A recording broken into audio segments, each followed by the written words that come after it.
Sementara itu, Saudara, Wakil Ketua DPR RI Sufmi Dasko Ahmad bilang hasil komunikasi DPR RI dengan Presiden RI bahwa Presiden mengambil alih persoalan batas pulau yang menjadi dinamika antara Provinsi Aceh dan Provinsi Sumatera Utara.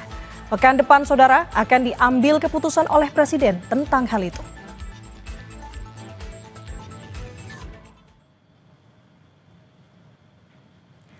Menurutnya, Saudara, sengketa perbatasan tak hanya terjadi di Aceh saja, tapi di beberapa wilayah lainnya di Indonesia. Oleh karena itu, Watubun heran Kemendagri hanya mengangkat persoalan perbatasan di lokasi tersebut saja. Watubun juga setuju dengan Yusuf Kala yang bilang keputusan Mendagri atas permasalahan ini cacat formil.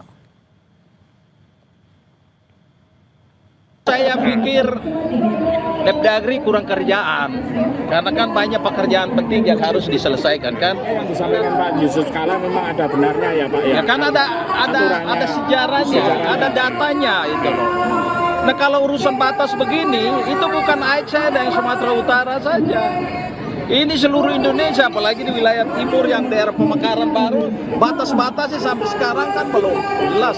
Tapi saya tidak tahu pertimbangan apa, Mendagri kok fokus, dan itu menjadi tema besar sekarang yang berita utama. Kemendagri terbuka dengan evaluasi terkait penetapan 4 pulau sengketa yang berada di antara Provinsi Aceh dan Sumatera Utara. Mendagri Tito Karnavian pun mengaku tak keberatan apabila ada gugatan hukum yang dilayangkan ke PT UN. Tito mengatakan pemerintah tak punya kepentingan pribadi dalam menentukan batas wilayah ini. Menurut Tito, Saudara, pemerintah hanya ingin menyelesaikan batas wilayah karena berkaitan dengan transfer anggaran hingga pembangunan wilayah. Jadi ya kita sangat terbuka untuk melakukan dialog ya. Dan kemudian, ya kalau ada gugatan juga nggak apa-apa. Kalau seandainya gugatan itu memutuskan A atau B, kita juga akan ikuti. Kira-kira gitu. Pak, ini Gubernur Sumut juga membuka peluang bersama-sama Gubernur. Bagus, sangat bagus. Saya nggak mendengar ada migas. Saya belum pernah dengar, ini baru dengar nih. Jadi itu sangat bagus kalau seandainya dari bawah sendiri menyelesaikan.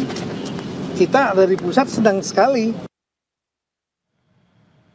Sementara itu, Saudara, Wakil Ketua DPR RI Sufmi Dasko Ahmad bilang hasil komunikasi DPR RI dengan Presiden RI bahwa Presiden mengambil alih persoalan batas pulau yang menjadi dinamika antara Provinsi Aceh dan Provinsi Sumatera Utara. Pekan depan, Saudara, akan diambil keputusan oleh Presiden tentang hal itu.